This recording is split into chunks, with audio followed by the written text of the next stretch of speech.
Things I didn't record the Springbank tasting, or at least it didn't work. A couple weeks back. Thanks for joining us for what I think you should all know because you have the kits. Is a pretty spectacular lineup of Gordon MacPhail whiskeys. I don't think any of them are under 23 years of age, 24 years of age. Is that right, James? Is everything over Oh, the 24? Macallan is 20 even. Oh no, we're not doing the Macallan We're here. not doing that. No, we got Glenburgie, and I think the only one that might be younger than the Glenburgie is the Scapa. Wow.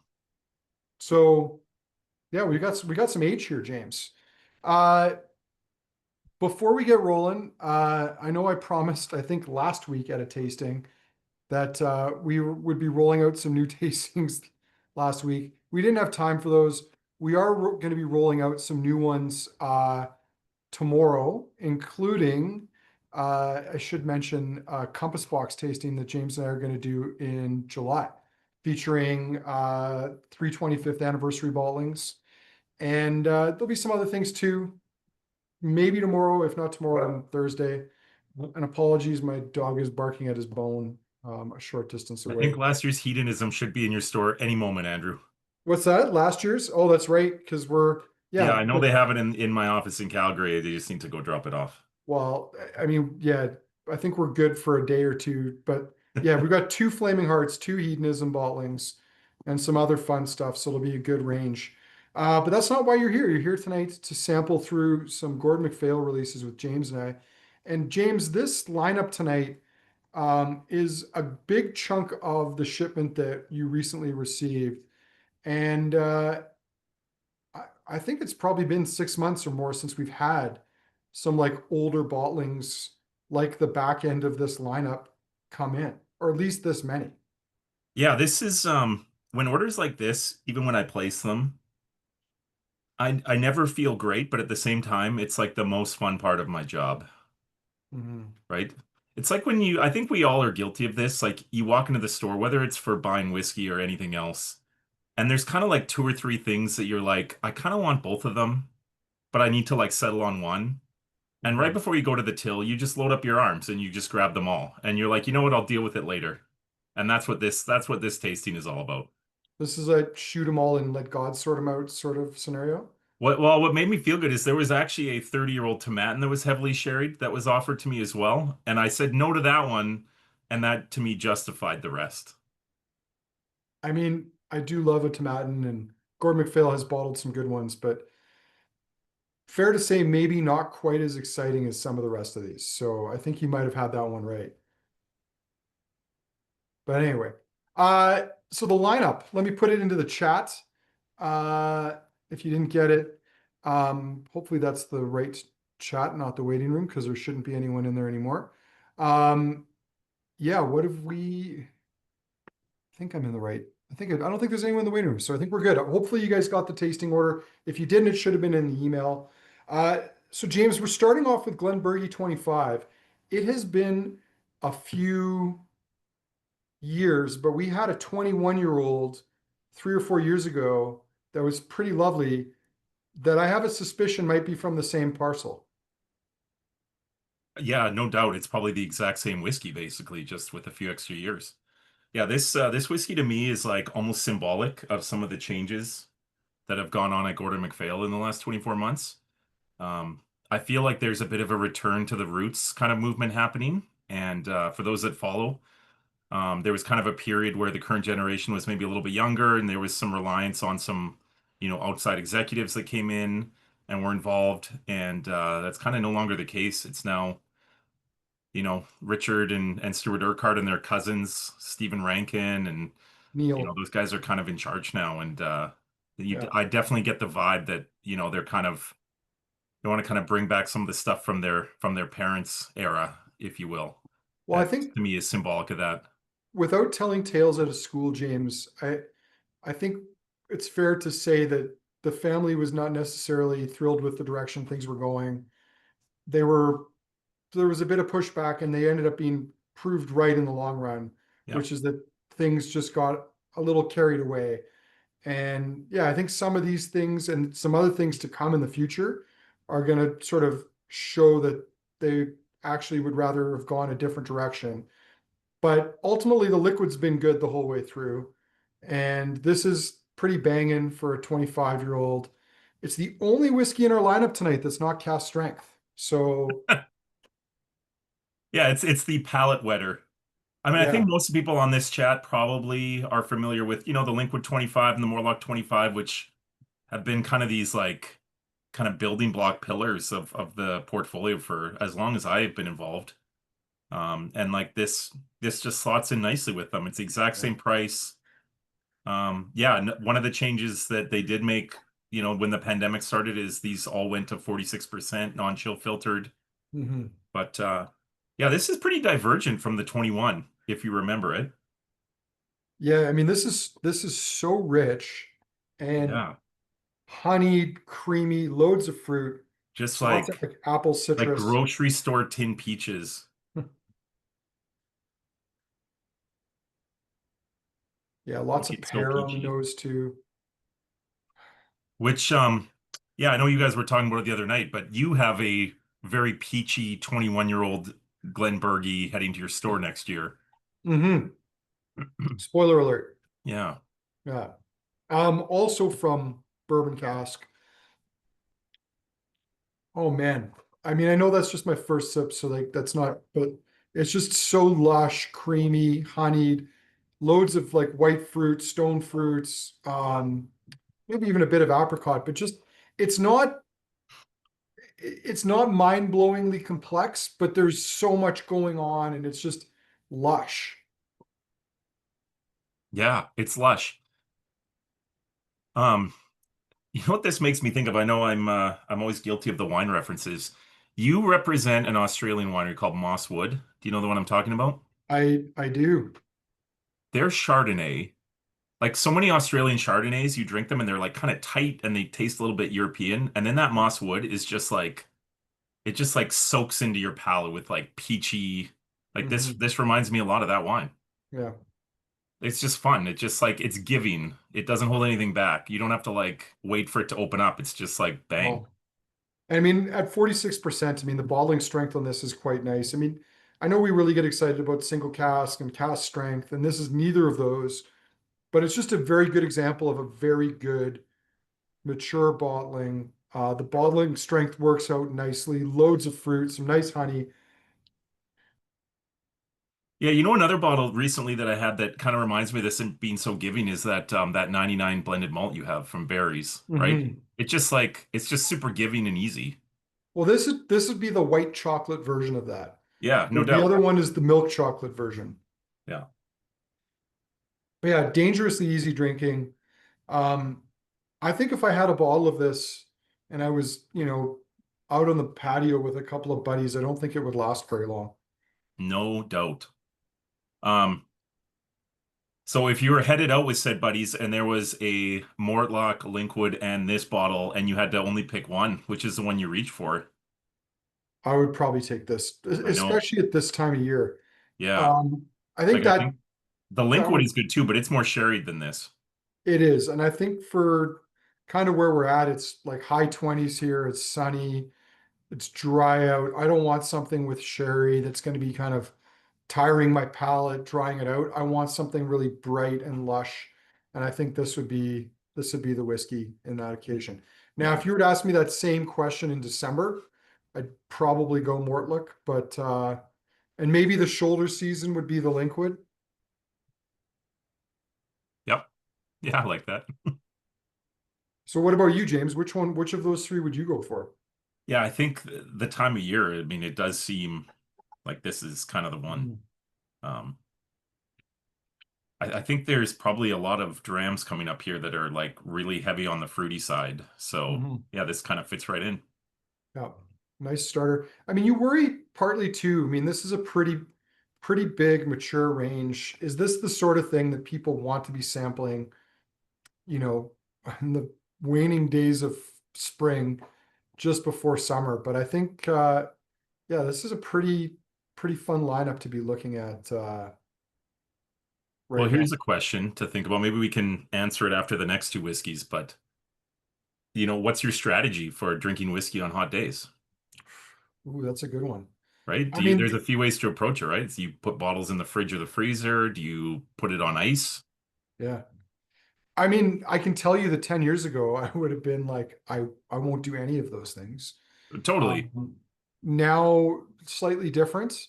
I mean, it depends on the whiskey, but I think, I remember John Glazer when I was out for dinner with him about 7 or 8 years ago, said to me, on a really hot day, I like to take a Chardonnay glass and a big, like, chunk of ice, like a big block, like cocktail cube of ice, and hedonism.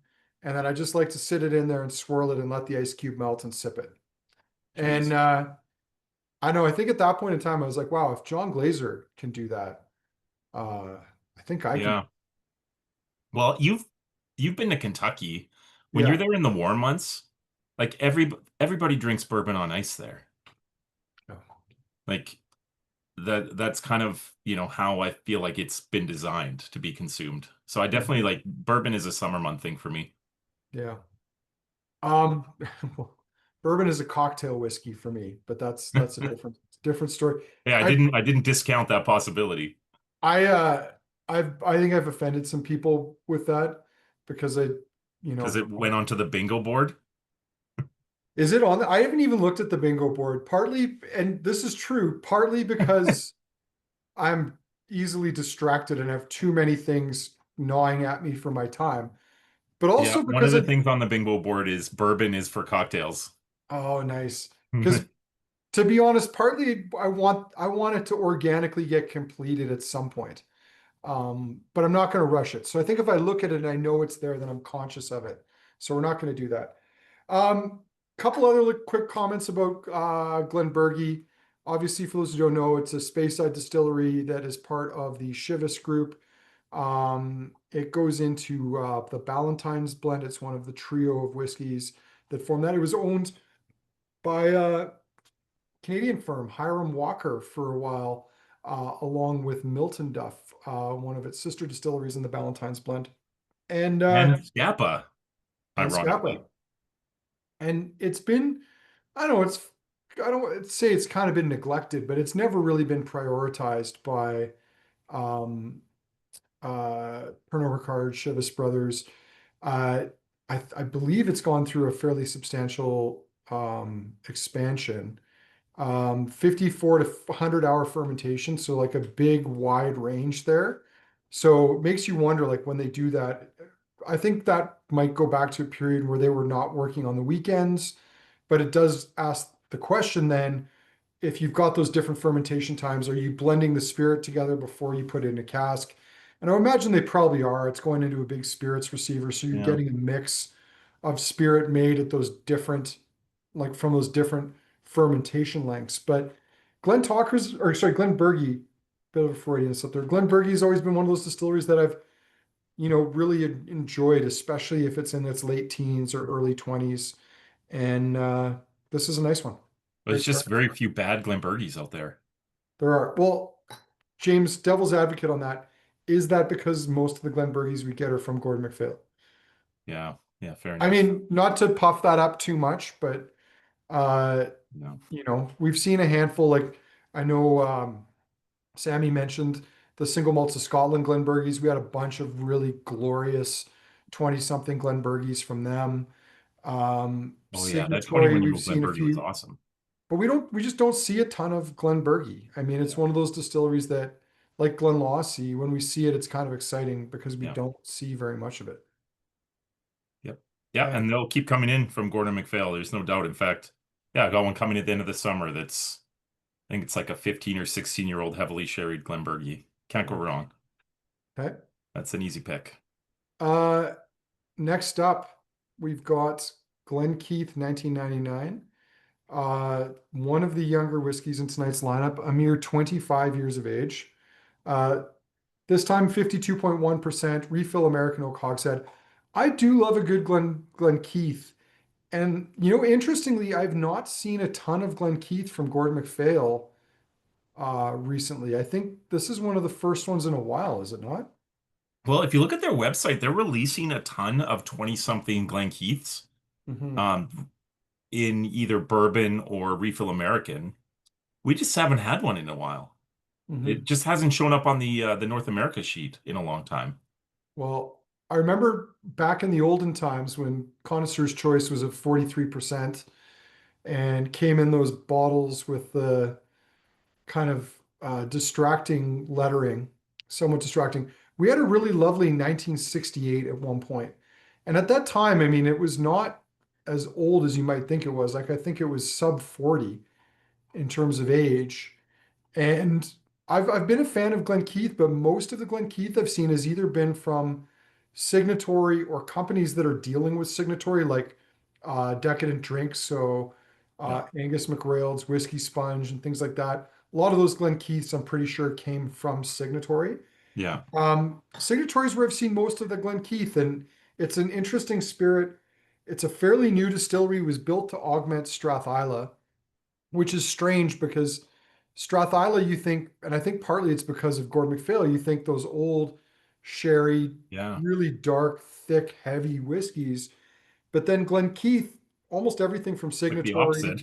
it's all been ex-bourbon, Yeah. and it's been this really waxy, tropical, floral profile, which I really love, and frankly, very different from what Strathisla actually comes across Yeah, as. and all the Glen Keiths from Gordon MacPhail have all fit this profile. Actually, when I visited the shop there a couple of years ago, I was with someone whose husband back at home is named Keith, and so she like had never heard that there was a distillery called Glen Keith, and like they had three or four Glen Keiths on the shelf, Mhm. and she was like, "Which one should I buy?" And I was like, "I don't know, pick two randomly. They're probably all good, right? They're probably all very similar at the end of the day." Yeah. So what do we think about this on the nose, James? Yeah, I mean, on the nose, there's a note here that to me is like so typical of Glen Keith, which is like lime peel. Mm. Like it's just very zesty. I find the nose a little harder to get my uh harder to get my nose around this spirit than it was with the Glenburgie. It's got some nice white fruit tones. It's creamy and honeyed. It's got a little bit of that floral waxy note.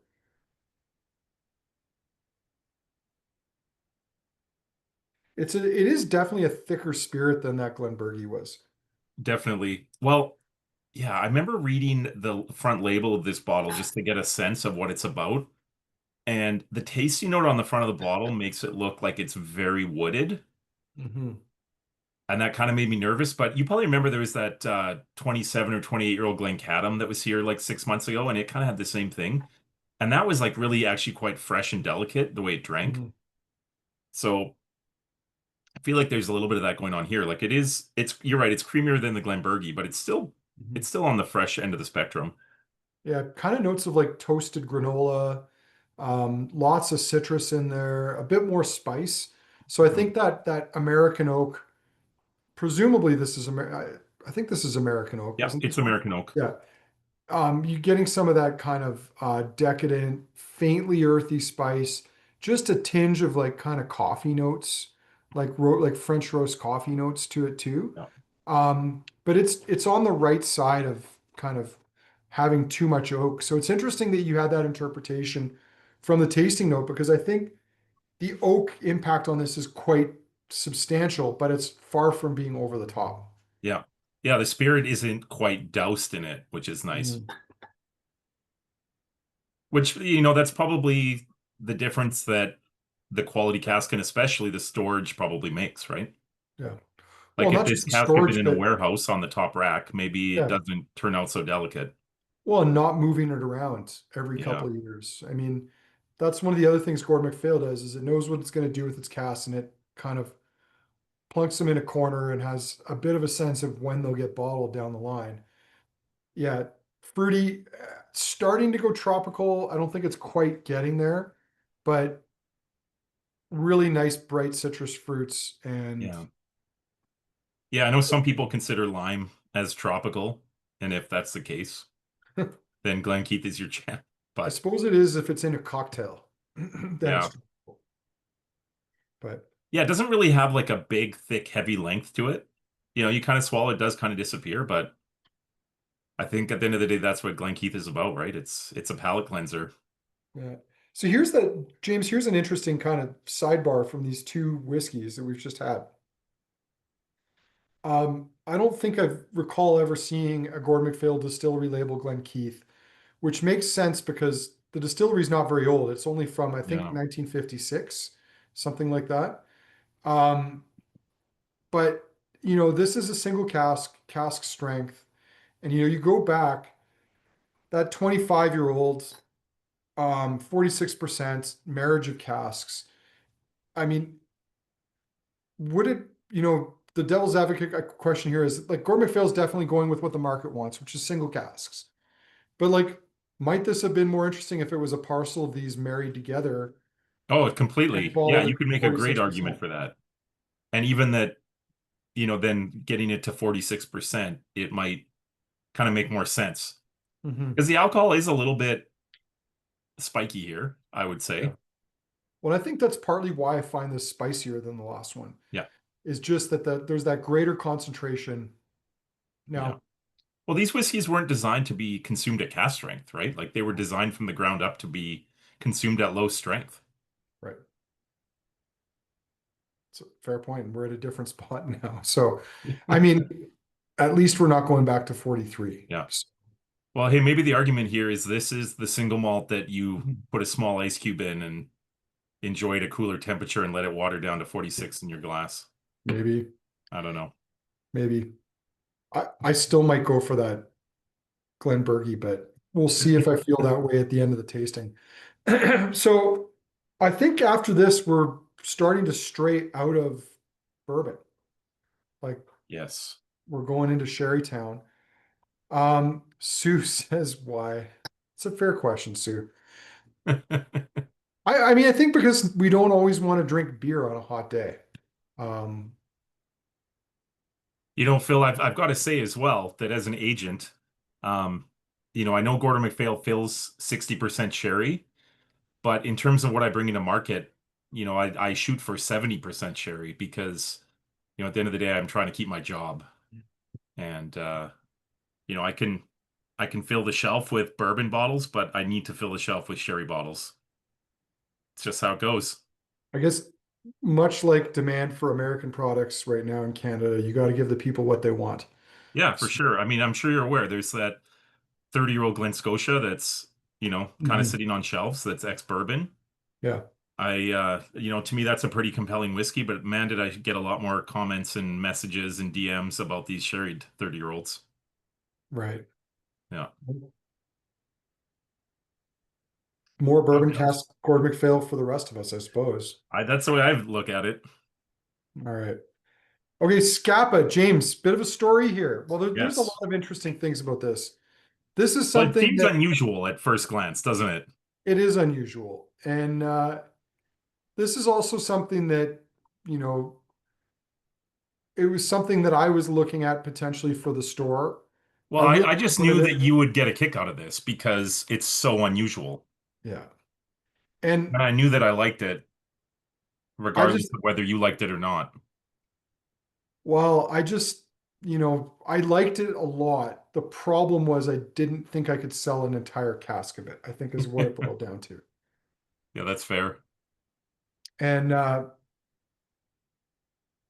yeah, it's a lovely, lovely whiskey. So let me put it up on screen here. Um, where is it? I was trying to double task there and see if I could find that other one for Jeff. Um, James is putting it up on screen. There we go. I got your back. That's almost as good as sharing the screen. But so 2000 cask from the Scapa distillery on the mainland of the Orkney Islands, 24 years old, refill sherry hogshead, 56.9%. So James, tell us why this one stood out so much to you.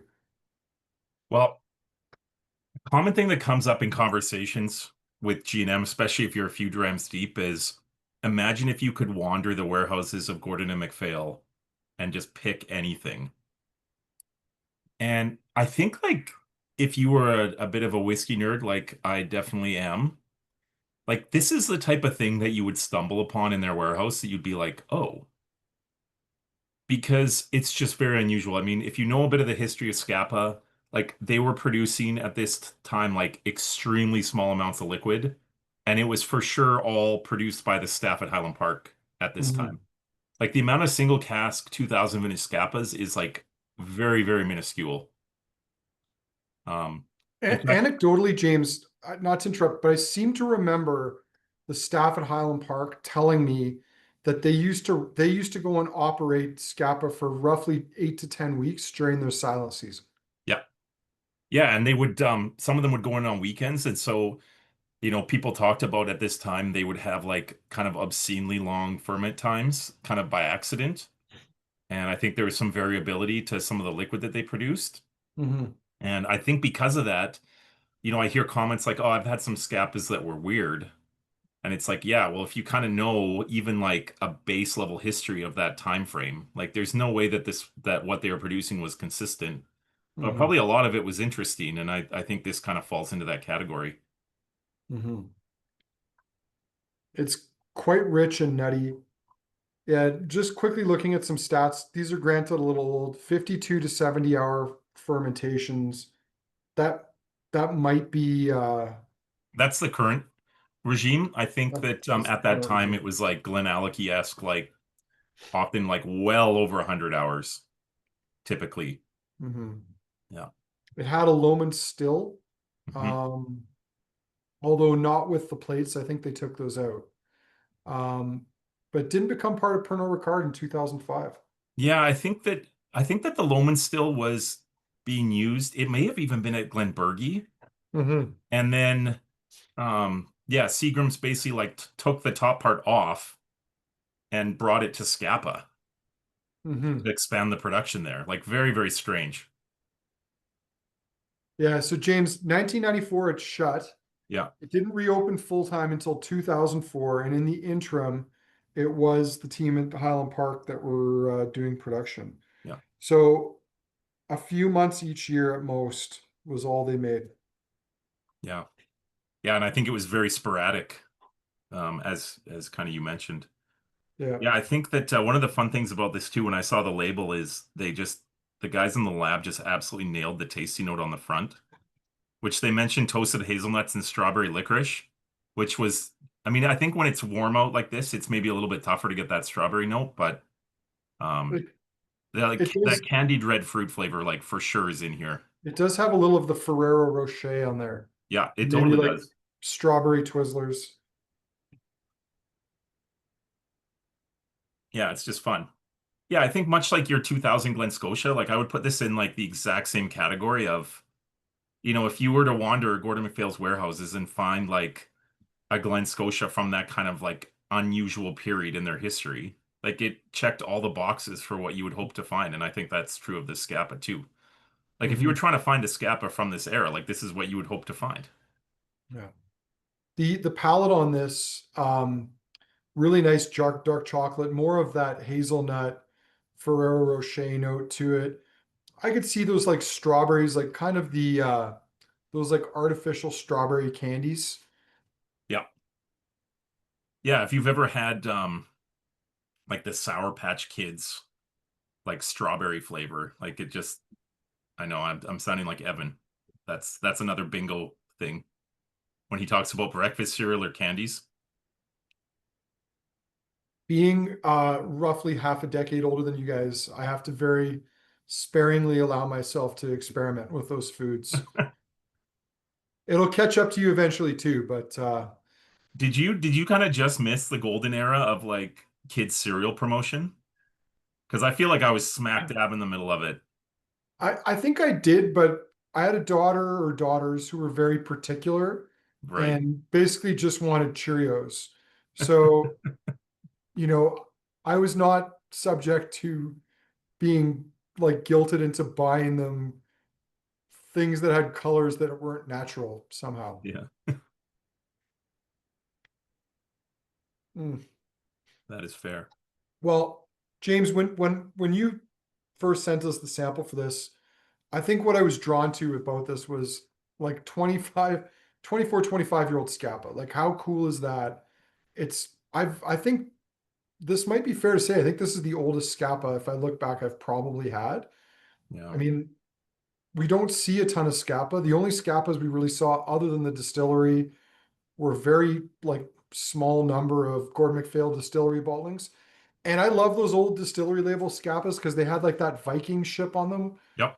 on the label, which was quite cool. Yeah, But they didn't exactly have this flavor profile, but they were usually no, pretty they good. didn't. I don't think any of the Scapas before had this particular flavor profile. But my point is, this is just such an unusual whiskey because we don't see a lot of Scapa. We've definitely not seen a lot of Scapa with age on it. And yeah, this is such a cool cask to be able to bring into the Yeah. market. I know we've been really exploring Seagram's history here with the first three whiskeys. Yeah, we could almost do a Seagram's tasting, but I think well, the next three are all going to be a DCL. Yeah, we're going hard Well, no, that's Diageo two of them after are going to this, be so DCL. Anyway, a very interesting whiskey there. It's kind of getting a little meatier the further we get into this yeah. too. Yeah, I mean this maybe isn't like a summer dram per se, but I don't know. It's pretty tasty. It's very tasty. Yeah, it's got a bit of a bison short rib Yeah. thing that's starting to creep out. I should mention too that because we didn't have a taker for this as a single cask, and I kind of had my eye on it for this kind of exclusive. Man, did I have a great bargaining position on the price with Mr. Urquhart. So that's part of the reason it's as affordable as it is for the age. Yeah, no, it's good value. Yeah, it is good value. Uh, Well, I think it's priced below the Glenburgie 25. yeah, I think, well, let me pull it back up here. Yeah, 340. Yeah, James, I mean, without kind of telling tales out of school, when you and I were Yeah, looking at this this, isn't the price I offered you. Sorry. this is not, but I mean, uh, to your point, like, I think my comment to you, even at that time was, I don't think I can take this. I don't even want to haggle on the price, but I think you should take this for the market. Yeah, And well, you would not in a million years trade your Kalila for this. no, No, no. that's fine. Yeah, it's a lovely one. You at the end of the day, you're selling both, right? That's true. Um, some interesting comments in there about cereals in the chat. Um, apparently I admitted to never having Reese's peanut butter puff cereal, and it's true, I have not. You So know, it's a I think shame like Harmony and Evan aren't here because we could really whip up a demand for an in-store cereal and whiskey pairing tasting. Your staff would be so all over that idea, Andrew. they would. And I just, as a business person, look at that and be like, we're going to lose our shirt on that because it's such a complicated idea that's going to appeal to such a niche audience of people. It would be better if we could acquire Costco-sized boxes of like small boxes and then distribute them out along with the tasting kits. But then, It's do you really hilarious. want to be eating cereal with milk at the same time that you're tasting whiskey? I don't know. I mean, I'll do anything once. Okay, well we'll put that in the hopper. So I guess we'll put that in the never say never, um, never say never uh, territory. All right, I think we're about to go really dark now. James, did Evan consult you about the lineup, or did he pull this rabbit out of his hat? I'm gonna guess that a lot of this has to do with the ABVs. Right, because we're How else do you immediately going. differentiate these four, really? Well, we're immediately going to the darkest whiskey in the lineup. Yeah, However, I mean, my gut would be to put the Tobermory here, but that said, it's also like significantly higher proof than the other three. well, and it also, despite the fact you called it Tobermory, it says Ledaig on the bottle, and even though when you go to nose it, it doesn't have quite that Ledaig profile. It's Ledaig adjacent. So, Yeah. all right, but Which let's not get ahead of ourselves. Linkwood 93, very sherried. It's kind of like giving me some old school notes right off the bat Yeah, here. I mean, let's be honest. Sherried Linkwood is like the surest thing in the Gordon MacPhail portfolio, like arguably safer than Kalila's from them. All right, here we go. I mean, you and I might have a disagreement because wasn't there recently? No, it was a Longmore. There was that Longmore 96 that I think I was an outlier on. It was not ticking my boxes. Yeah, it was a little bit unusual. It was not a typical Longmorn. This, however, is like very Oh, man. typical Linkwood. Yeah, I mean, people that have been tracking, like, there's been very, very similar bottles to this in the market in the last 5 years. Just prior to us working with them, there was a 1984 that was, I think, 32 years. And then there was a 1988 that you Mhm. probably remember that was like super dark, kind of similar to this. And then there was a 91 that was not quite as heavily sherried, but it kind of drank fairly sherried. Oh man. Yeah, the But nose on they've all this is been bangers. really, All of them have been great. yeah. Well, 93 Linkwood. I mean, I would add to that 93 Balblair. Like we've been Yeah. seeing parcels of 93 Balblair for probably 15 years now. Yeah, and if you Different watch, ages. like, the cast numbers all track, right? Like, these are Yeah, all coming from the same part of the warehouse. They're just like, oh, you get to go, and then you get to go. yeah. Oh man, this is really nice, rich, fruity. Like for how dark it was, I was worried this was going to be overcooked. Like just looking at this, it was like, this looks like it's going to be overcooked. But it's got a nice balance to it on the nose. The leather, the tobacco, the chocolate notes really balanced. And I would say playing a second fiddle to the fruit. The fruit on this is your mix of dried fruits, but starting to go really tropical. So you're getting into your like ripe mangoes and papayas, which yeah, I think you really have to have that old school sherry to get those delicate fruit notes creeping through. Yeah. It kind of has this weird element that's hard to describe where you're right, like, this should be overcooked. All these old Linkwoods that G&M produces, they all should be overcooked, and none of them ever are. Like, Linkwood just has this weird, mysterious quality to, like, stay ethereal under any circumstances. Yeah, bourbon or sherry. Um, I think Like, it it still also has the though is sherbety quality. this is that old school Gordon MacPhail sherry cask though. Like this is, Yes. we talk about this new school sherry versus old school sherry, and the new school is still good, but this is very much in that old school vein. It's got to be a an American oak like sherry hogshead, Yeah. like one of those transfer cask substitutes they do. Curiously, the ABV on this is low, 49.2. So the Angels kind of had their way with this one, but probably is why we're Did it seeing say those hogshead uh or butt? puncheon. Oh, this is a giant puncheon. Oh, it's a God, the puncheon. mystery deepens on this. Yeah. So, I mean, for those Gordon MacPhail bottlings we've seen, it's unusual to see the ABV as low as it is, especially from such a big cask. Yeah, this is a mystery, isn't it?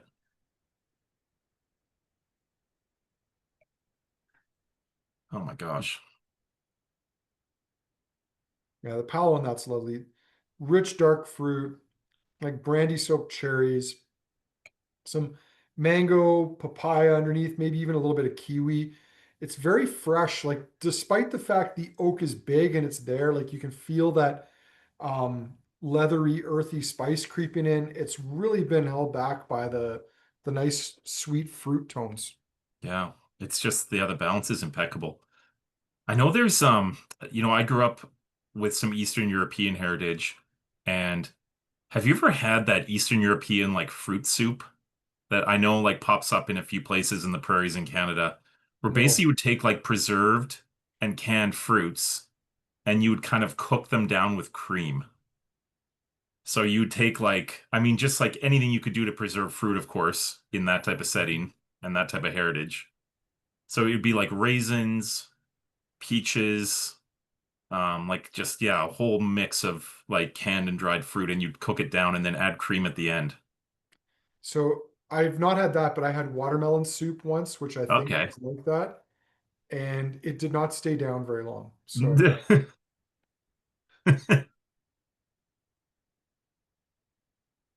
Yeah, Jeff, it is good. I remember growing up with it. It was the type of thing you'd have like for lunch, and then, you'd have like some fresh bread with butter, and then you just have like a big bowl of this like reduced creamy fruit soup. And Yeah, that was pretty satisfying. Usually there'd still be like pits from the fruit in there, so you'd have to like be careful. So is it like This reminds me of gazpacho? that a lot. Is it like summer gazpacho? Yeah, yeah, but like the Polish version. Well, I mean, this is so fruity, it's crazy. You start to see those sherry tones really creep in on the finish, but surprisingly fresh. I mean, Linkwood, it's held this fairly well.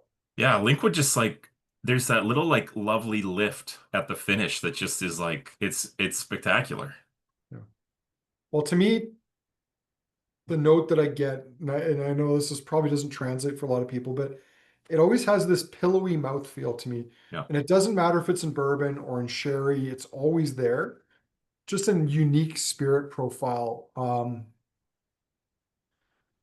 That's Yeah, lovely. there's very few whiskeys that have like it. I would struggle to find another whiskey that I would say like has that character like that. Like I always think of it like sherbet. Mhm. Like it like almost like fizzes on your tongue. Well, the sherbet is such a good note, especially now on the finish. Like it has that kind of like mixed berry sherbet note. Like you've had it as a palate cleanser in between courses, and it's refreshed your palate. It's left a bit of flavor there, but it's not so much that whatever's coming next is going to have a hard time getting past it. Yeah. Well, Yeah. all right. The next one here is a bit of an outlier too, James, because it's a 94. Yes. We've got 93s, but then all of a sudden a 94 creeps in there somehow. Yeah, and it is priced a little bit lower, but I mean, I'm sure this occurred to you. This very well is likely a mistake. Oh.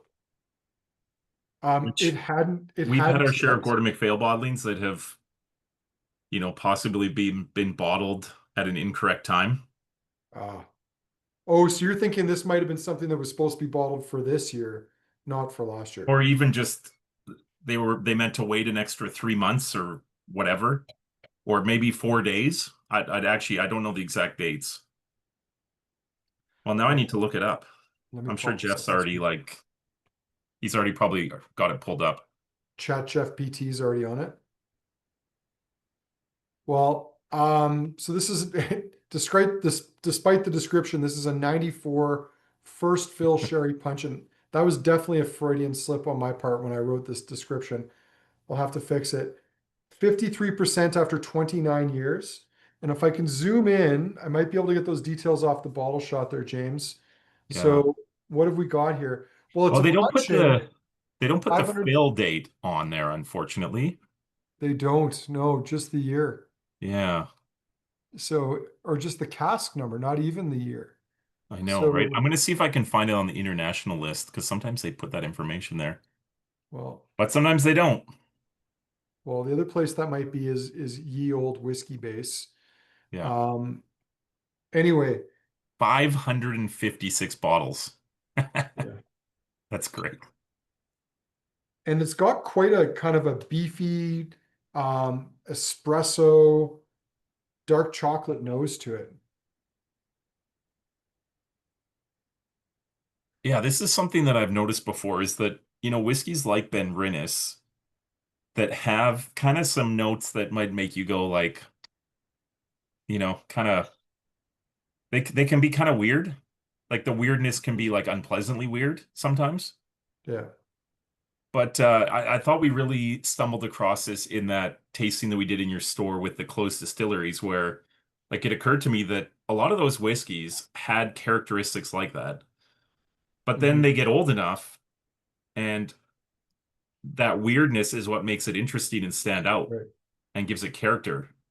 So James, I have a theory on this, and I think you may have heard this before, but and my theory is that like most of these distilleries, to your point, were never creating their whiskeys to be bottled as single malts. They were all being made for blends, Yeah. and any idiosyncrasies or rough edges they had would just become a component in the blend. And all the impurities that were there, time would cure them if they were left in the cask long enough. Yeah. I think that's the difference between distilleries built before, let's say, the 1990s and distilleries built, after that, is that all these newer distilleries knew they were going to be bottling their whiskey as single malt young. So they Yes. had to have a cleaner, more polished profile right off the bat so that they didn't need time to cure all the ills. And I think that's how I look at distilleries like Inchgour, like Benrinnes, like Othrusk. Yeah. I mean, by and large, they are not exciting whiskeys when they're young. Oh, well, Benrinnes and Sometimes Inchgour they're are perfect off-putting. examples Yeah. because I feel like both of those distilleries, when you kind of read the history of like how they were made, what the whiskey was intended for, like it feels like they were built specifically to have like specific characters rather than just like trying to make good whiskey. Hmm. Like Inchgour is basically run as if it's like a 1970s American car. Yeah. They're like, how can we get more gas and noise? Like that's the philosophy of how Inchgour is made. Yeah. Right? Like you would never build a distillery like Inchgour now and like take yourself seriously. No. Or to that point, Benrinnes. And Yeah. I think Benrinnes, I've had a handful of young whiskeys from them that I liked, but almost everything that I thought worth drinking from them has been 20 to 25 years of age or older. And I don't think that's surprising. Yeah. Well, yeah, this to me fits exactly in that category, like those close distillery bottlings. Like that little bit of kind of metallic character, like it totally works with this old sherry. Hmm. Like it's really interesting. It it crosses from being like unpleasantly weird to being like pleasantly interesting. Hmm. Well, and the sherry's also toned down what I like to describe in Benrinnes as its barnyard. Like it's got that sort of Yeah. horse stable barnyardy profile.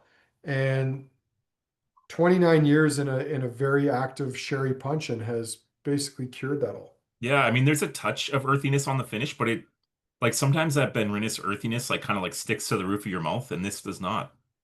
Yeah. So, James, interesting side note here while we're just looking at it. The last four whiskeys, all big sherry like puncheons or butts. The one of them is a butt, three of them are puncheons. Yeah, I love that they bottle these all together. It's such But good cask management. but do you think also like I mean this is a question I think Richard or someone would have to dig into the archives or maybe even call up Uncle Michael to ask him, were they filling more butts and puncheons at this point in time because there was more access to them? Like, Yeah, it's a good question. Yeah, I mean they've worked with the same three sherry producers for at least the last 50, 60 years. So mhm, um yeah, I mean I do know that a lot of these puncheons, like I think these would have been, you're right, probably like a mix of American and European oak. mhm, But sometimes when they get this old, it's like a little bit fuzzier, which was which, I think, especially, this style of sherry to me, like this wasn't like rinsed for 3 years. Like no. this had sherry in it for like maybe 30 years before it then became a whiskey cask. Well, and I think James, that might be the interesting question here is like, we know that Gordon MacPhail, for the bulk of their spirit, likes to have those thicker stave, longer than, well, much longer than the industry standard seasoned sherry casks, but Yeah, and most of those are them, almost all American oak. and they're almost all hogsheads, if I'm not mistaken. I Whereas no, well at Ben Romick, those American ones, they're butts. they're butts. Yeah.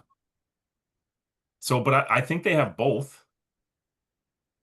Mm, Um, yeah, there was a night when I got to have dinner with Stuart in Scotland, and like towards the end of the night when I was like, why didn't I record this? He went on a rant about like all the history of their sherry sourcing and like their specifications on the cask from the different supply. Like he went into like detail. And I'm like, could you just write this all down and just distribute it to me, please? But I know he talked a little bit about that, about how like, they were nervous when basically the Ex Bodega casks weren't available anymore and how they planned for that and the European versus American oak and there's just so James, much I, nuance to it. I think what I'm getting from you is we need to get Stewart on a tasting, and for that end, like the whiskeys will be part of the story, but I think we need to make this happen. We need to recreate that conversation Yes. in a safe space online for Stewart reiterate a version of what he told you that night while Right, talking about the because whiskeys. like I can see myself telling him here, okay, this seems like maybe a cask that probably wasn't double walled, right? Because it was probably specified by the sherry producer. It was probably a normal European oak sherry butt or puncheon, Yeah, whichever we're talking about here. it's punching. It probably, let's say it was filled in like 1952 and emptied in 1993 after being used maybe like two or three times in Spain. Then was like basically determined that it wasn't suitable for sherry maturation anymore, was shipped. But like I feel like that's when he would then be able to add like six or seven more layers to that story. Well, just looking at these two, filled a year apart, like if I were to guess, I would guess the first one, the Linkwood, was American oak. I would guess the Benrinnes is European oak because it's Yeah. got that much darker spice profile to it. It's a little earthier, a little bit more tannic. Like it's just, and it's still that old school sherry, which is cool because both of these have those softer, rounded, balanced sherry notes. It's not that aggressive in your face, astringent, Yeah, like there's no leathery. stem ginger. Yeah, it's much more balanced than that. Yeah. All right. We kind of got stuck on those last two. The Balblair is looking pretty dark too. So let's move on to the Balblair. Yeah. We sort of alluded to this earlier, but looking back, I mean, we've seen parcels of Balblair in 1993 since I want to say like the early Yeah. 2010s, like There's 18, been four 19. different ones in Canada in the last decade. Yeah. And I pulled one of them out because I happen to have one. Oh, but James, you're not able to share. I know. Well, this was actually a gift from someone in Ontario that sent it to me. Um, but you probably remember this, I'm sure. Yeah, sorry. Yeah. But this one is the cask number is significant here because the one that we're tasting is cask 1963, Mhm. and this is cask 1964. Look at that. Yeah, but I mean they look very similar. What's the ABV on that one? This one is 49. 49. So it's even lower Yes. than the one we're about to try, which is another first fill sherry punch and 54.2%. Yeah. Yeah, and this one was bottled, I want to say in 2017. Well, this one's Yeah. kind of quite stewed. It's got that eat more note to it, fruit and nut bar.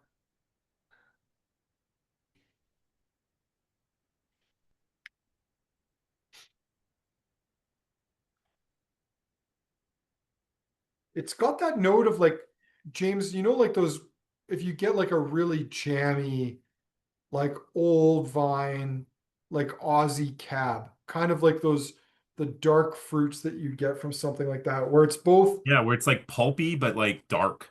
Mhm. Like it's getting almost towards port. It's not quite port, but Yeah. it's like getting there. Right, because that Scapa kind of had like a red fruit profile, but you're right, this is like distinctly like more in that kind of like black currant kind of fruit character. But Yeah. interestingly, like it's not as raisinated as that Linkwood is. No. Like not even close.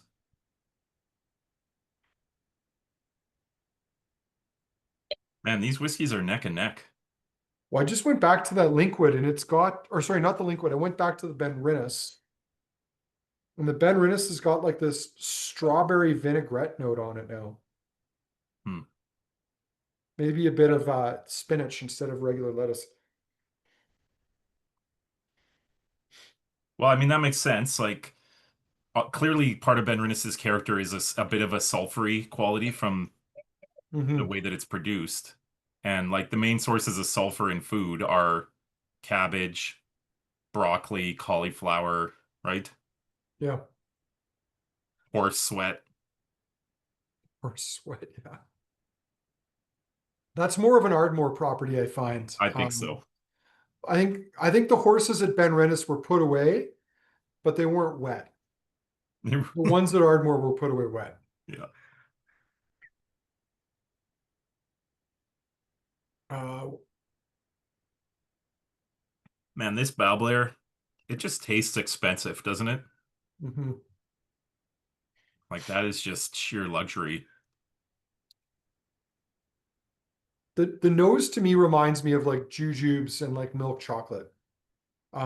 And I'm pretty sure I've had this before where I've had like jujubes dipped in milk chocolate. And so like you get Oh both. yeah, I can see that. The milk chocolate note is great for sure because it's got that like kind of like creamy on the tongue. Of the three sherry bombs, this is the first one that strikes me that like I would want this to sit in the bottle and kind of open up a bit, maybe. Like it feels like it's like a little bit clenched. Mhm.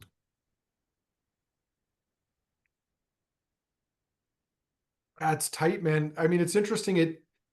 It's making me think of like big, old, expensive, high alcohol Australian red wine, whether it's Shiraz and Cab. Yeah. It's got that combination of the texture, those dark fruit notes, but also kind of the sweetness kind of underlying it all as well. Well, maybe this comes back to that American oak thing we talked about before. I always tell people that are whiskey drinkers, if you're going to get into wine, like the easiest transitions are Amarone and Australian Big Reds because they're often aged in American oak. Amarone's not, of course, but Australian wines tend to be aged in American oak because they're so like rich and viscous. Like they need the sappiness of American oak to be balanced properly. Mhm.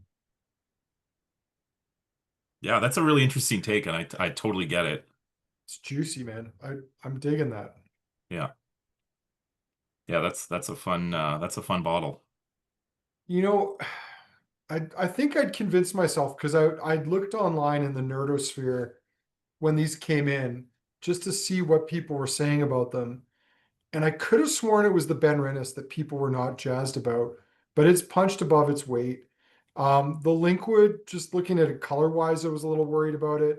I don't think I had any worries about the Balblair, but like all of those have been Yeah, you quite probably saw the same Reddit pleasantly post I surprised. saw where someone said that the Tomatin was the best one, and I was like, damn it. But it probably tasted like tomatoes, James, so we're safe. Like, Right. Uh, all right, truthfully, the Tomatin probably tastes like this Balblair, it might have, right? Some it might, similar spirit qualities there. it might have, or it might not. I mean, you know, just like me, just like my shop, just like everyone on this tasting tonight, you can't have everything. Um, but I think you picked well. I think those three were all pretty sweet. Um, James, the last one is an interesting one Yeah. because it might not be what it pertains to be, or at least what we think it should pertain to be based on the name. Yeah, this is the child that does not have black, blonde, or brown hair and may have been born of other parents. I mean, the postman, it certainly might have visited. So what the mystery boils down to here is that uh, this is labeled as Tobermory, or sorry, Ledaig. It's from Tobermory Distillery. But what's interesting to note, and probably worth mentioning, and I'm just checking some facts here, is my understanding is that it wasn't until the mid 2000s that Tobermory or Ledaig were ever bottled as a single malt. Yeah. And it wasn't until I think the 1970s, I'm just checking my facts here. No, it wasn't until 1993 that the distillery started being referred to as Tobermory. Up until that point, it was referred to as Ledaig. That was the Yeah. original name for the distillery, or at least there might have been an earlier name, but I think it was originally um, Ledaig.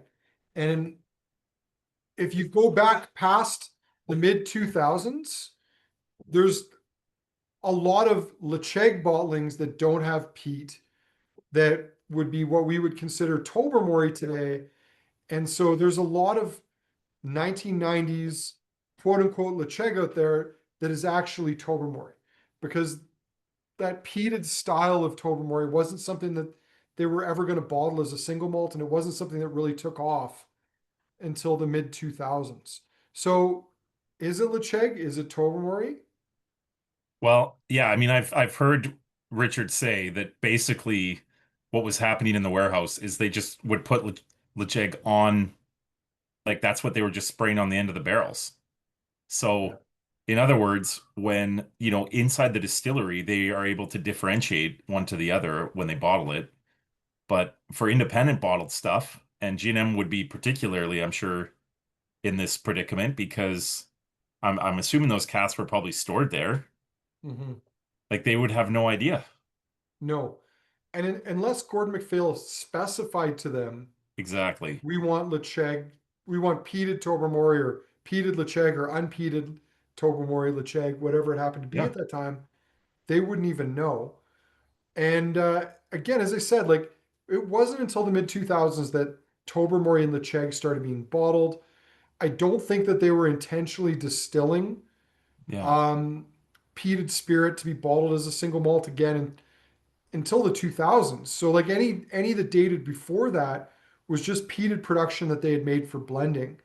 And so things get blurry if you go back pre mid 2000s in terms of what is Tobermory and what is actually Ledaig. Yeah, my guess is that the people that worked on Tobermory, like even if someone had told them like, hey, make sure you like label these really specifically, they would have been like, what are you talking about?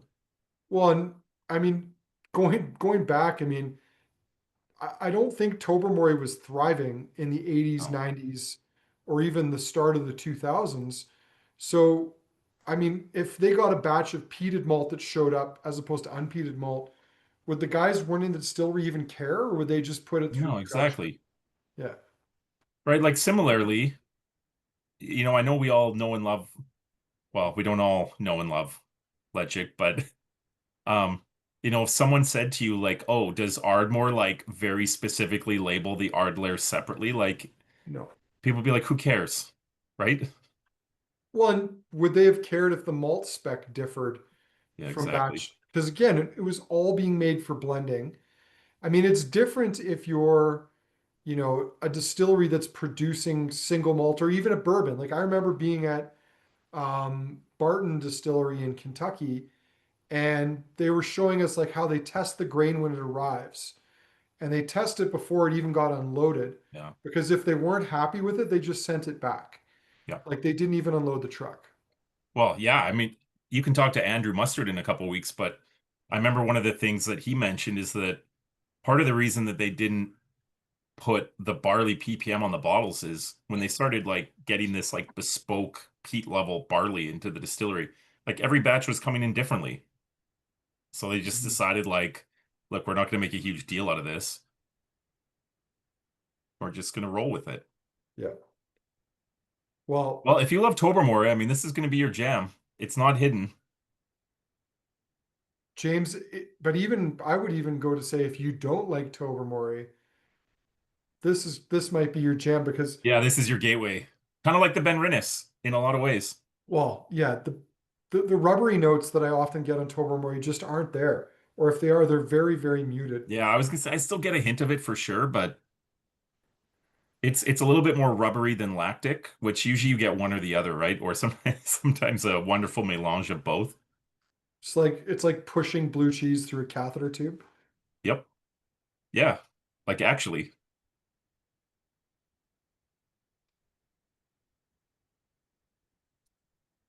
The palate on that's pretty cool. Um, it's a little wild. Like this is the wild fermented wine of our lineup tonight, James. Yeah, Like, this is natty wine. I mean, it's very tropical. In fact, I think this might be the most tropical whiskey in the whole lineup, but it's also the most like kind of unbalanced. It's the redheaded stepchild with like the hair It all over really the is. place, but I have to be not in careful. a I have like two obnoxious redheads way. living in my house. You've got it.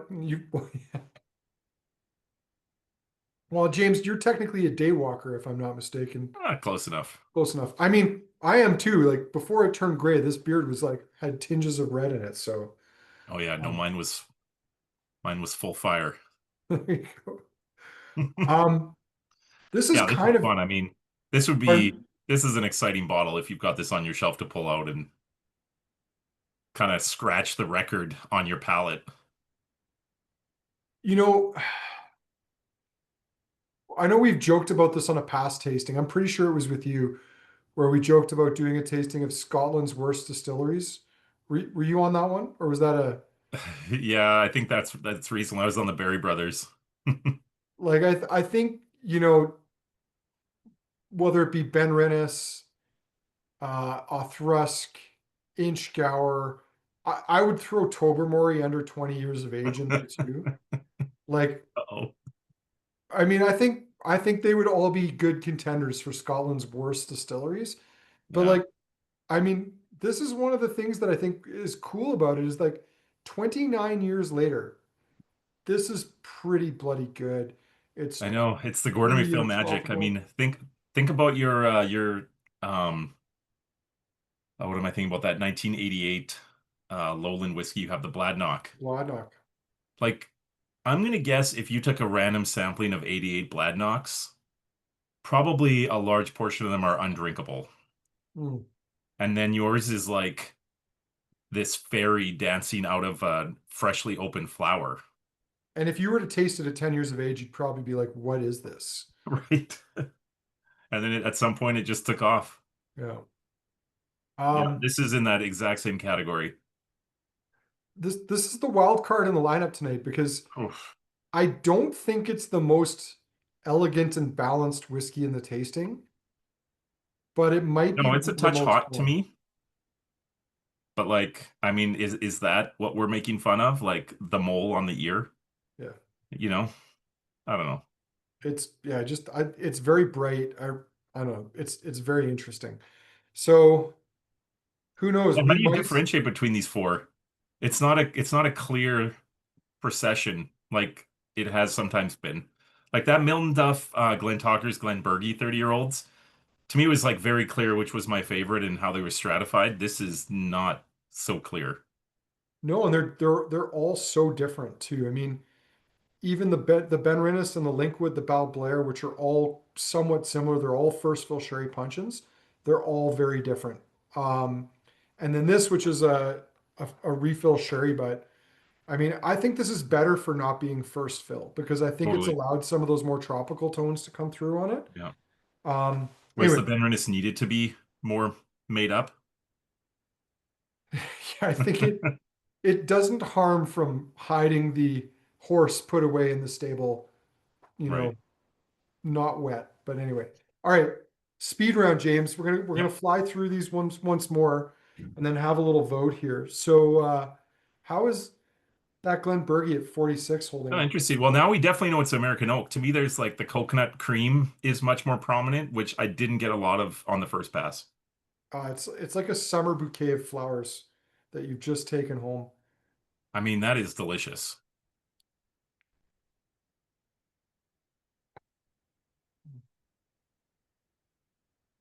Oh my God. Yeah, that's If I delicious. had a bottle of that tonight after this tasting, I would probably drink about a quarter of it sitting on Yeah. my back deck before I went to bed. Well, the cool thing for you is like that 21-year Glenburgie that you have coming next year checks a lot of the exact same Yeah. boxes. So, Yeah. No, that is a cool profile. I really like that. Surprisingly, the Glen Keith still a little more muted on the nose than that Glenburgie. It's not quite as expressive. yeah, there's more floral tones coming out though, now that it's sat. Like at the beginning, I just got kind of the honey and that lime zest, but Mhm. Palate's still lovely, creamy, toasty, nice white and citrus fruits. I mean, this is, I don't want to say damning with faint praise, but it's kind of like that. And, given a lot of those Glen Keith bottlings I had, I think I was hoping this would be one of those like tropical fruit bombs, and yeah, I was too. it's not really like that. It's very good, Yeah. but it's not that tropical fruit bomb that I was This reminds me expecting. so much of that Glen Cadam 27, 28-year-old that was here last year. Where you're right, it doesn't quite explode the way you're hoping it, but Yeah, I mean it's pretty tasty. It also very like tasty. doesn't go somewhere weird or disappointing on the finish. Like I don't think I would get tired of drinking that. No, Yeah. no, it's Okay. quite good. All right, James, your Scapa. Yes. Oh yeah. It's Yeah, got the that. sherry profile really has evolved here. It's like a little bit more of that like wood varnish. Like it's got that like the old book smell. Yeah. Well, it's got a mix of like Mexican coffee and Mexican hot chocolate. Hmm. It's also very nutty. Like there's a lot of roasted hazelnut. Ferrero Rocher Toffee Fay as well, which my wife's a big fan of. Yeah. I mean, Sure. basically if you took like really ripe strawberries, which you can buy right now, and just like put them in a pan and just reduce it down. I know it's a speed round, but I got to tell you about this crazy dish I had when I went to Argentina. Maybe the most memorable thing I ever ate. Um, some of you might know that cooking show on Netflix where they go to the restaurant in Argentina. I think it's called 1889. They cook everything on an open fire. And when the dessert came, Andrew, this thing came out. Literally all it was a cast iron pan with overripe strawberries like steaming in the pan as they brought it to the table. And they were like caramelizing in the and then the waiter took this little thing of fresh cream and just deglazed the pan in front of us. So there's literally like two ingredients. And Hmm. like that is the this reminds me a little bit of that. It's just very, very interesting flavor That, profile. that I would imagine that's kind of like a culinary flex. You do that Right? when people come in because they're not expecting you to do that. And you just do that and you just walk away. Yeah, can you imagine trying to do that at home? That would not go well. No, it wouldn't go well. All right. Linkwood, back to the Linkwood. Oh man, that's Ooh, man, this has gotten very milk chocolate. It smells like fudgesicles. yeah. I got a little whiff on the nose of slightly burnt brown toast with strawberry jam on it. The Yeah, palate, that's a a little really bit of nice Nutella. soft sherry, soft leather, soft tobacco, soft chocolate, soft dried dark fruits, lots going on. Oh man. Yeah, some like licorice candy. Yeah, it's starting to like the spices have built up a lot too. It's starting to go into like clove, Yep. fennel, Yeah, but allspice. still really well balanced. Easy to see why people were really excited about that release. It it's funny. I was so convinced this was American oak. I'm not as sure anymore. No, I don't think I am either. Like I don't think I can make that statement anymore. Like licorice and clove. That's not American oak. No. But I mean, James, just to go back, like, but I think isn't that what that classic Gordon MacPhail sherry cask recipe is, though, is I thick know. distilled American oak sherry? Yeah, it is. So I think But you're that's not exclusively what they filled. no, I know, but I think your theory about these, like maybe these are actual bodega casks. Yeah.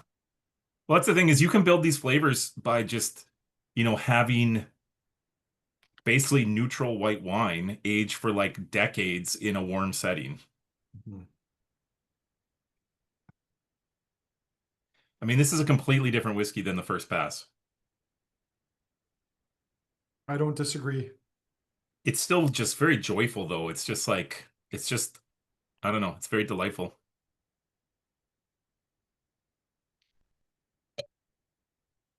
All right, Benrinnes.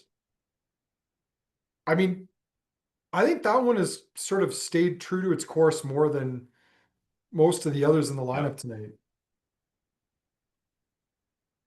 And it's very Glenfarclas-esque, both on the nose and palate to me.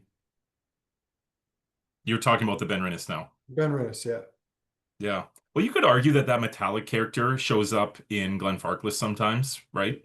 I always think it Mhm. comes from the Rummager, right? Which The Convalmore direct always fiber has and that whatnot. too, right? That exact same character.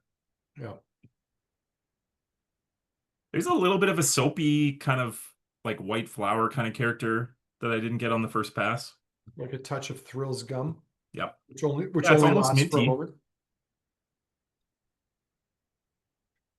All right. Balblair. Not as lush on the finish though, that Benrinnes. No. It's a little bit more austere. Adam saying it's missing the Glenfarclas finish. Yeah, So, that's fair. well, it's just another whiskey from that mountain.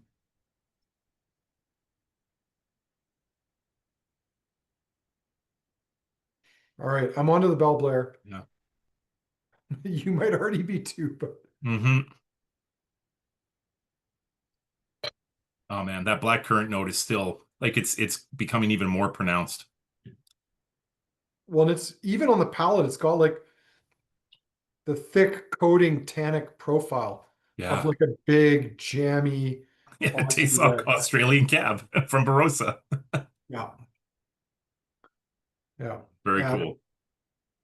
that's an interesting one. I mean, and the tannins, normally I would not love how kind of chalky and drying those tannins are, but for this, that works really well. That's an interesting one. So, all right, Tobermory and or Ledaig.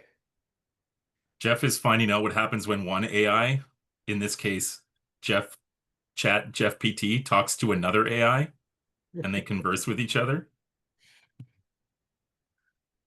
I just don't know why we're not seeing an image. I had hoped my comment would prompt an image, and an image has not been forthcoming.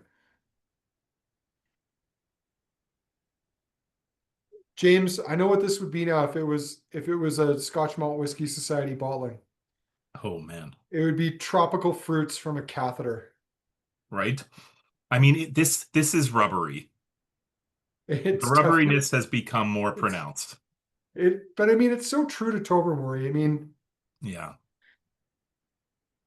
Yeah, this is like you're rubbing your tongue on a fresh vinyl record. Like it even like numbs your palate the way you would assume that having vinyl in your mouth would, I imagine, numb your palate. I mean, I'm willing to let someone else try and confirm. it I mean I would say the same thing for the palate. It's tropical fruits from a used catheter tube. Yeah. I mean, and not in a bad way. I mean, I love how kind of bright and fruity and funky this is. Like this is a really funky whiskey. Yeah. Um, but the fruits kind of round it all out. It's kind of the complete package. Um, Well, I always think you probably notice this too. Like the hardcore Ledaig enthusiast, there's an element of, eventually like normal whiskey, they need something with more excitement, and that's why they gravitate towards these things because yeah. like this is the only way to get a thrill for them. Jeez. Wish I Well, had that hair, Jeff. I mean, I think that is not the James Bornn I remember, but I mean, it could be. I mean, I probably once had a tan like that, maybe when I was like a child and just played outside all day, but I don't think that's possible anymore. Yeah. I would be Well, as uh I would be as red as the strawberries and cream in the bowl.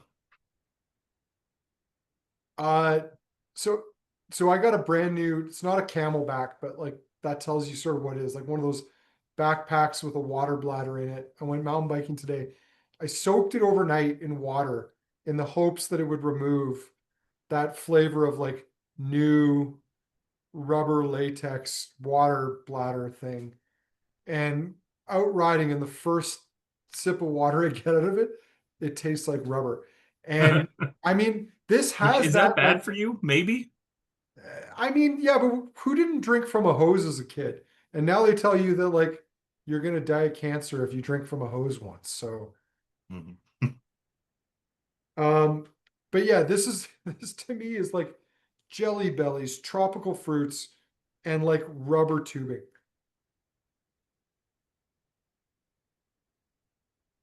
And Wow. there's no peat. Like, is anyone getting even just a like a whiff of peat on this? Well, when we first went through, I thought I might be getting a touch, but now I just think that it's like something from deeper down the rubber tube, Or like trace elements that were left in the piping. I right? mean, it just yeah, it's old Ledaig stripped of the peat. So, all right, I'm gonna Yeah. fire up the poll here, James. have you been able to Oh pick man. your I've been top really kind of three? focused in like what's the one that I really love.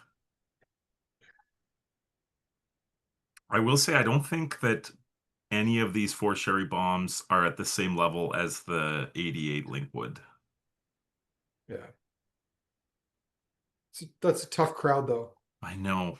I know. We're at, to be honest, like all seven whiskeys tonight were pretty worthy. Yeah, yeah, not a bad whiskey in the lineup tonight. No.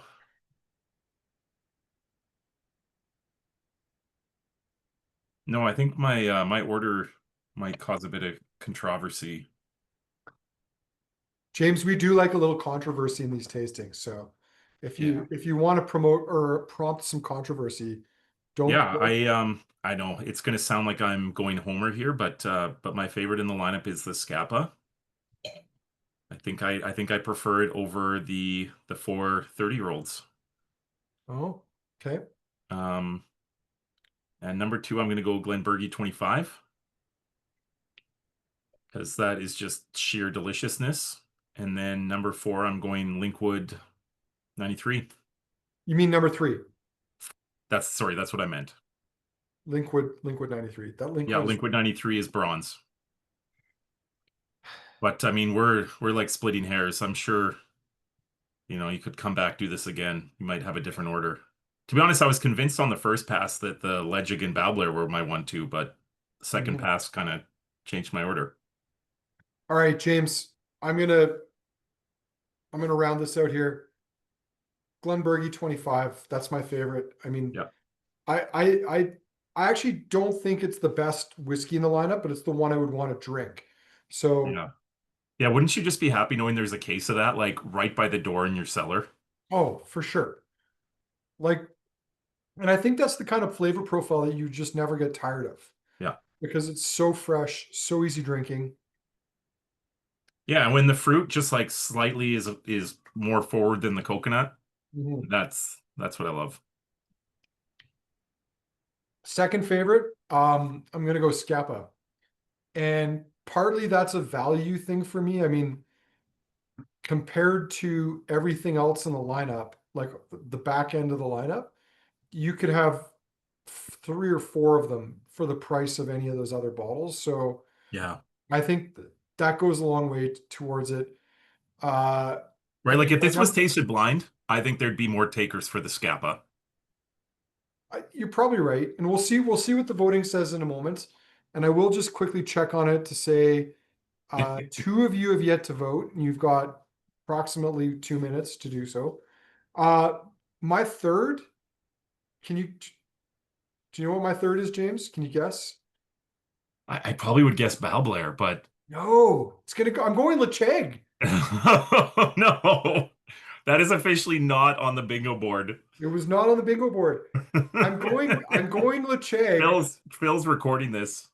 I'm going Ledaig because I think this is the most fun whiskey in the entire lineup tonight. Well, It's Andrew, one day when we do make an AI video of just you praising Ledaig, the AI is going to use this gonna video be heavily. trained on this. I mean, the tropical fruits in this are great. It's not fully balanced, and I think I like that because I don't know, sometimes things can be too perfect, they can be too pretty, they can be too balanced. But yeah, for that reason, it's my number three. Yeah, that's my beef with the Babbler, by the way, is like that black currant note is lovely and it's texturally amazing, but like I need a twist. Yeah. Yeah, and I mean the Balblair was a strong contender for me, but I think if I was going to go number four, I would probably go Linkwood. Um, Linkwood and then the Balblair. I didn't want to say it, but I know this has come out several times. The Benrinnes, I like it, but it's still got that note in it that I often get in Benrinnes, especially in sherry, is that like there's like a faint whiff of poo on that Benrinnes. And it's like when you get that whiff of poo, that it's not obnoxious, but it's like you're not sure if you like the smell or not, so you have to keep smelling it. That's kind of that Ben Rennis profile. That should be on the bingo card Yeah. because I've now brought that up in many at least 3 tastings. But all right. Yeah. Okay, shall we see what people said? Yeah, let's check it out. All right, so here we go. I'll share the results. Wow, someone else picked Glenburgie #1. Good for you. Yeah. Glenburgie was not #1. Balblair, which is not surprising. I mean, I think if you like that sherry profile, Which that's why you bought this kit, yeah, that was to prob like dive headfirst into that Balblair. yeah, and that Balblair doesn't disappoint, and I think it No. really does match the profile. Look at this, a three-way tie for second between the Scapa, the Linkwood, and the Ledaig, and then the Glenburgie and the Benrinnes tie for third/fifth. Glen Uh, Keith got no votes today. Womp no, womp. no votes. And it didn't get any votes on the second round either. Glenburgie 25 finishing in second or first place in second round. The Linkwood storming ahead there. So James, I think everything in there showed well, except for maybe one. But I don't think it didn't show poorly. It just I don't think it kind of held its own in that Yeah. lineup. Yeah, I think if you're someone that likes the Ledaig in this, like you probably don't hate that Benrinnes. No, It's a little weird. it's fair. All right, Evan's cheeky third question. What is the verdict on that last bottle? Somebody put Tobermory in my Ledaig. Somebody put Ledaig in my Tobermory. Like Chat Jeff PT, I am appalled that I like this bottle. Nothing makes sense anymore. Those are all good answers, but I think the correct one is like Chat Jeff PT. I'm appalled that I like this bottle. Nothing else makes sense anymore. I mean, that seems to be the only correct answer on there. But yeah, cool lineup. James, Are you noticing the portraits? I see there's a further one of you with as you Yeah, as I'm downloading these. what appears to be a Mormon grandfather with a plate of fruit and whipped topping on it. So Yeah, I feel like that second one is like if you were on like Twitter where it'd be like, here's 10 things that the Mormons do to like live longer. right. And like the guy in that first portrait looks like he doesn't indulge ever, so he's not really enjoying his life as well as he could be. So I don't envy him. Therefore, well, James, this was a great lineup tonight. I don't want to take too much more of your time, but yeah, some very cool things here. We have that well, we've got Kilhoman next week. I guess I can't forget it. It is next week, isn't it? It is. Yeah, Oh, you I'm might gonna not have be to able to bow be there. out. Yeah. Yeah, unfortunately. But Oh. I know you've got an army of reserves ready to Some jump out and chase down someone Sean. someone will be there. We're not sure whom, Yeah. but that'll be going ahead. We've got Compass Box in July. We'll probably come together with some more tastings in the fall. Um, but yeah, great lineup tonight.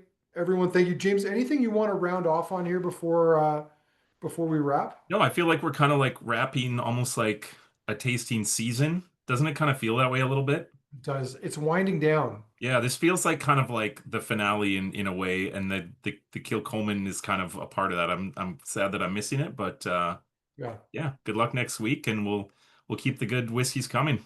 Yeah, well, you're very kind with your time, so we appreciate that. Um, thank you everybody for taking part. James, thank you as always. Also for being a good partner. Um, there'll be lots of cool tastings coming up over the course of the summer. I thought we wouldn't, but there's some stuff arriving like next week that should have been here months ago. So there'll be some cool things to tell you about in the not too distant future. But thanks again for taking part. Enjoy your summer if we don't see you before the fall. And we'll talk again soon. So good night, everybody. Good night.